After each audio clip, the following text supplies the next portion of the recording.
Hello friends, welcome back to Sutanuka's good life. আমি আবার চলে এসেছি অনেকদিন পরে একটা শর্টস নিয়ে। তো আজকে হচ্ছে এখানে চড়ক পুজো, যেটা আমাদের বাড়ির কাছাকাছিই হয়। আমরা সবাই মিলে একটু দেখতে এসেছি, আমি, দিদি, বাবান, কাকিমা মিলে। আগে এটা দাদুর সাথে ছোটবেলায় খুব দেখতে আসতাম। তো অনেক বছর পরে আবার এলাম, বেশ ভালোই লাগছিল। তবে প্রচুর ভিড় হয়েছে, জাস্ট দেখো। আর ভিড়েতে কিন্তু খুব গরমে কষ্টও হচ্ছিল, খুব গরম পড়েছে। তো এটা আমরা এইখানে হয় হচ্ছে ওই ছোট কয়েকটা দোকান মতন বসে, আর একটু খাবারের দোকান বসে, 2-3 দিন মতন হয়, ঝাঁপটা হয়, চড়ক হয়, এই আর কি।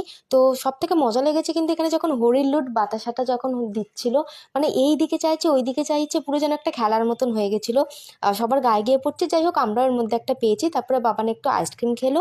আর এই যে এখানে ঝাঁপটা হচ্ছে, এটা দেখার পর আমরা খেলাম হচ্ছে একটুখানি ফুচকা। ফুচকাটা খেতে একদম ভালো ছিল না, তাই জন্য টেস্টটা পাল্টানোর জন্য আবার একটুখানি চটপটি খেয়েছিলাম। তারপর এসেছিলাম হচ্ছে আমরা একটু স্টেডিয়ামে ঘুরতে। স্টেডিয়ামে একটু ঘুরে ফিরে তারপর বাড়ি চলে গেছি। তো চলো, ভিডিওটা এখানেই শেষ করছি। ভালো লাগলো অবশ্যই।